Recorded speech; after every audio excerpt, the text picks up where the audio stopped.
डाली गई है यहाँ पर। इब्रार के यहाँ हो रही थी कुछ लड़ाई हुई थी बहुत ज़्यादा, धक्कम फेल, और आई थिंक पंच भी एक दूसरे को मारे गए। और अब यहाँ पर आप जैसे देख सकते हैं कि पुलिस आई है और पुलिस ने आके मीडिया को भी अलहदा कर दिया।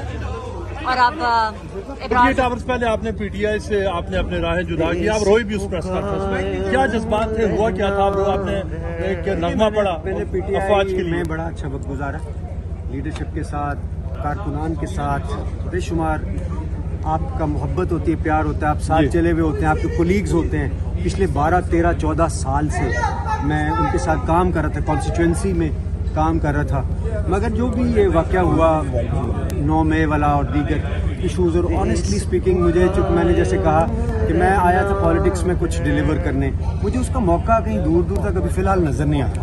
तो मैंने मतलब मेरा कॉन्स्टिट्यूशनल राइट है, मैं दोबारा भी आ सकता हूँ, लेकिन फॉर नाउ जैसे मैंने वर्ड यूज़ किया था, मैं अपने आप को पॉलिटिक्स